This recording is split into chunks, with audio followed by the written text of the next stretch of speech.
jumlah muslim di Australia mengalami peningkatan. Semakin banyaknya muslim di negeri kanguru itu secara otomatis menghajatkan adanya masjid-masjid baru. Namun demikian mendirikan masjid baru bukanlah hal yang mudah.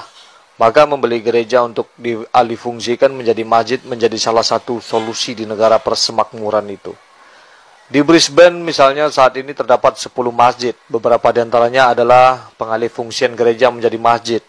Sebabnya tidak lain adalah membeli gereja lebih mudah daripada membangun masjid baru.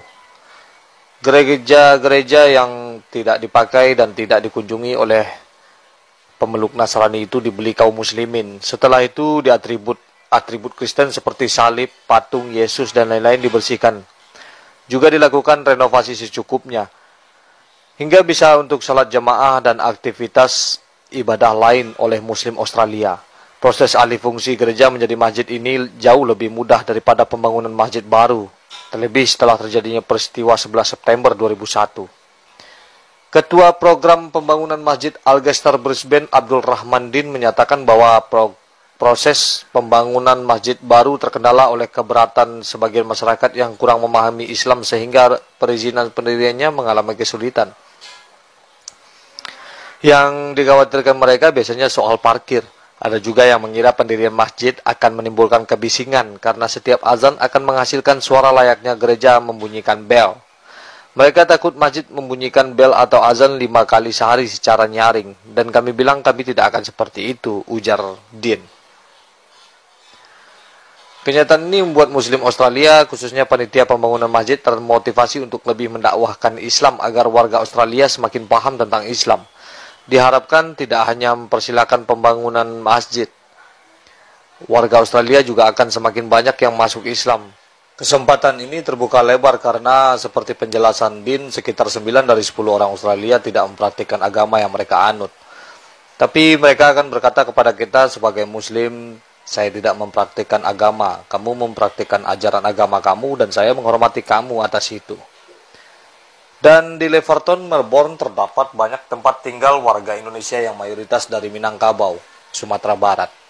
Sehingga ada satu buah persatuan perantau dari Sulit Air Kabupaten Solo, Sumatera Barat. Mereka membuat persatuan yang diberi nama Sulit Air Sepakat atau SAS di Melbourne, Australia.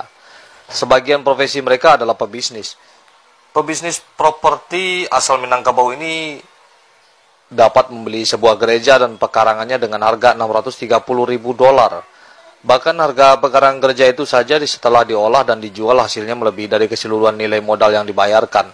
Gereja itu kemudian dijadikan tempat ibadah umat Islam yang fungsinya persis seperti masjid. Maklum kalau hanya izin rumah ibadah saja bisa dipakai untuk semua agama dan kepercayaan. Sehingga untuk mengantisipasi dan agar lebih luas cakupan aktivitasnya maka diubah izinnya menjadi masjid. Masjid Sulit Air Sepakat kini menjadi tempat pusat aktivitas keagamaan Islam seperti salat Jumat, tarawih, pendidikan Al-Quran, taman kanak-kanak, latihan kesenian dan kebudayaan, dan aktivitas perkumpulan Indonesia lainnya. Di Melbourne mengutamakan keteraturan dari persoalan agama. Sebab tempat ibadah pun jika mengganggu ketertiban dan mengganggu hak orang lain akan ditutup. Ada 2 masjid yang dilarang untuk menyelenggarakan salat Jumat hanya karena gara-gara parkir mobil jemaah mengganggu masyarakat sekitar. Pertama, Masjid The Monash University. Masjid ini dibeli dan dibangun oleh kerajaan Saudi Arabia sebagai kompensasi dari donasinya kepada Monash University. Masjid Monash University jauh dari kesan masjid, hanya berupa bentuk bangunan rumah yang digunakan untuk kegiatan ibadah, khususnya salat. Di masjid yang kecil inilah diselenggarakan salat fardu termasuk salat Jumat. Pada suatu saat jamaah salat Jumat memarkir mobil di depan rumah dosen yang mengganggu lalu lintasnya. Kemudian pemilik rumah membuat laporan kepada pemerintah. Nah, tindakan pemerintah Australia adalah melarang salat Jumat di masjid itu, tetapi diperbolehkan untuk salat fardu dan pengajian lainnya. Kemudian pelaksanaan salat Jumat dilaksanakan di lapangan bola basket dengan cara menyewa setiap hari Jumat. Kedua masjid komunitas muslim di Indonesia di Westall, Australia. Masjid ini dibeli dari hasil sumbangan warga muslim Indonesia di Australia untuk kegiatan keislaman termasuk salat Jumat. Pada suatu saat pelaksanaan salat Jumat dihadiri tidak hanya warga Indonesia tapi juga warga India, Bangladesh dan lainnya. sehingga jamaah membludak dan memarkir mobil di depan toko yang berada di sebelah Masjid Westall.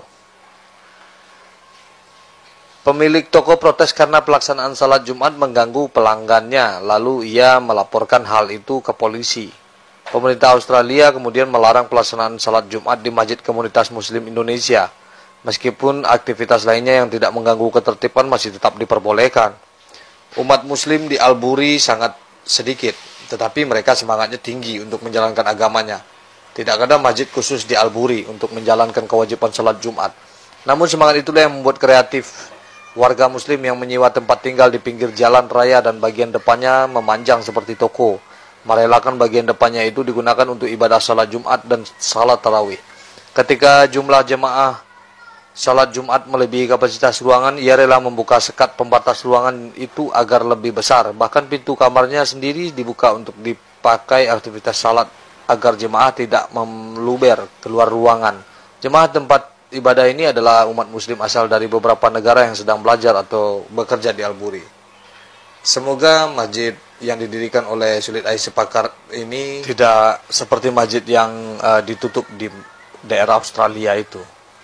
Semoga jaya orang Minangkabau membuka peradaban Muslim di Australia. Amin.